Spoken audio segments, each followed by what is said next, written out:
The Guardians of the Galaxy has been one of the strangest franchises in movie history. It's a movie series starring unknown comic book characters, one of which is a talking raccoon and another that's a talking tree.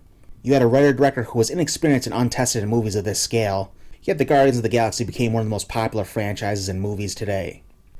Guardians of the Galaxy is the modern-day Star Wars. It's a giant space opera with colorful, humorous, and dramatic moments all mixed together. Baby Groot merchandise sells like hotcakes. Shit. Better than hotcakes, even. Credit for this massive success belongs mostly to James Gunn. He created a series with a tone that completely differs from anything else in the MCU. After 2 successful films, Guardians of the Galaxy 3 is to be the final movie written and directed by James Gunn, and possibly the last movie featuring this team. Volume 3 centers on Rocket Raccoon.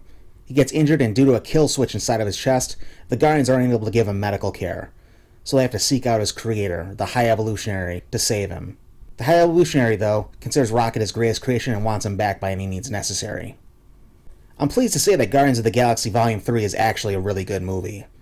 The movie has its flaws and the humor is still there, but it's more serious and dramatic than anything Marvel's done in years. This is a movie about a family that comes together to protect one of their own when they're in danger.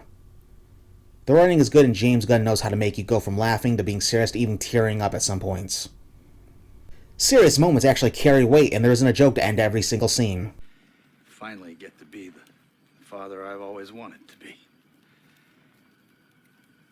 Excuse me. Gotta take a whiz. So let's talk about what is great in the film. Chris Pratt is the MVP of this franchise. After the events of Infinity War and Endgame, his Peter Quill is broken and depressed. He spends his days drunk, passed out, and mourning the death of Gamora. To make matters worse, new Gamora from another timeline doesn't know him or love him. She isn't even with the Guardians when the movie starts. She's a Ravager now.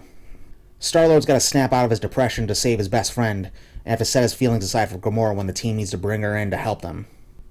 Chris Pratt usually played Peter Quill with an emphasis on comedy, but he plays him different here than the previous films, more dramatic and serious, and he absolutely crushes it. Between this and The Terminalist, I don't know how people can say that Pratt isn't a good dramatic actor.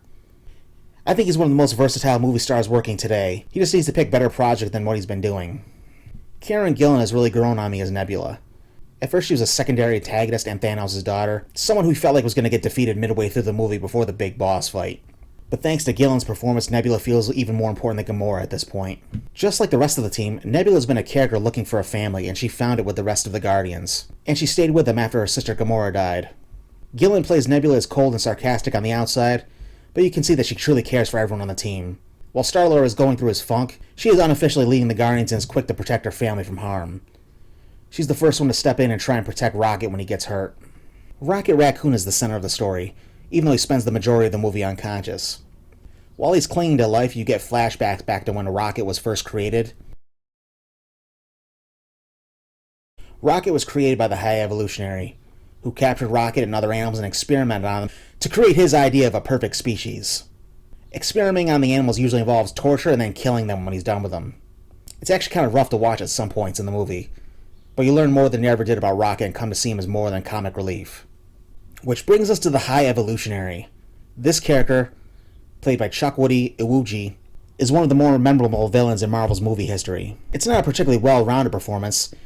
The actor spends most of his screen time screaming his lines, but what he does works. It's his actions that really make him more memorable. He is an absolute piece of shit. He's like Marvel's version of Dr. Mengele. Just a twisted bastard with a god complex. He thinks society is imperfect, so he needs to make the perfect species himself. He experiments on animals, modifies them, and then kills them when he's done with them. Which is how Rocket comes in. His intelligence and ability to talk comes from being experimented on and being taught by the High Evolutionary. Rocket lives in a cell with fellow animals that have been experimented on, and Rocket learns what it's like to have friends, and they all dream of being free together. I guess you could call them Rocket's first family. And it shouldn't be surprising to you that things don't really turn out well for them. The High Evolutionary even creates his own planet, called Counter-Earth. It's for the creations he considers successful to live in. You've got pigs and other animals acting like people, walking, talking, driving cars, selling drugs. But when confronted with its imperfectness, the High Evolutionary just destroys the entire planet on a whim. He commits genocide and kills an entire planet because he thinks he's God. I absolutely hated this fucking guy and wanted the Guardians to crush his ass. I think this film has some of the best action of any MCU film. The coolest fight scene, though, is a hallway scene with all the Guardians fighting evil creatures that the High Evolutionary releases up. The movie makes it look like it's one take with all the Guardians getting big moments, It's also set to a banging soundtrack. The majority of previous Marvel films after Endgame have all suffered from bad-looking special effects. But I'm pleased to say here that I didn't notice any problems with effects in this movie. Everything looked really good. Like I said though, the movie isn't perfect and it definitely has its flaws. So let's get to what doesn't work in the movie. Adam Warlock. There hasn't been a character assassination of this magnitude since Iron Man 3 turned the Mandarin into a drunk actor. I remember reading the Infinity Gauntlet comics as a kid and Adam Warlock was one of the main characters. He led the charge against Thanos in restoring half the universe and saving the lives of all the heroes that he killed. In the comics, he's got superhuman strength, intelligence, can use cosmic energy as a weapon. He's carried the Soul Stone and wielded the Infinity Gauntlet by himself. He's a boss.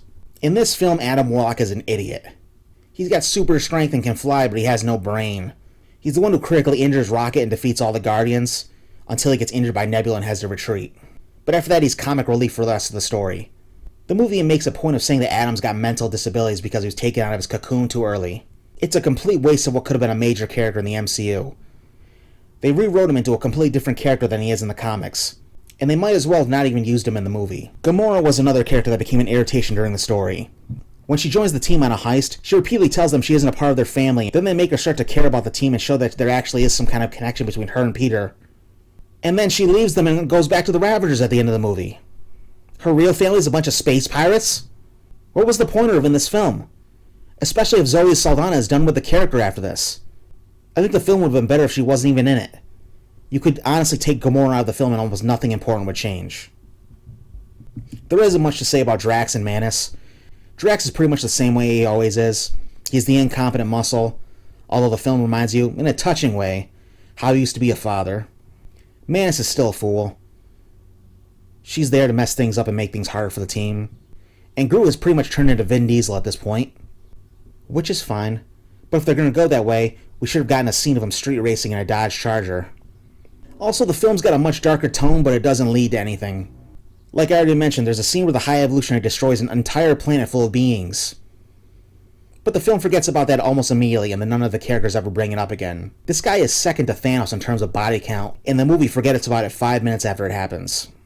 The film also constantly teases that one of the Guardians is going to die, but the film never follows through with it. If they really wanted to raise the stakes, they should have had Adam Warlock come down to nowhere and immediately rip Drax's head off in front of the rest of the Guardians. Batista's already said he's done with the role, so why not?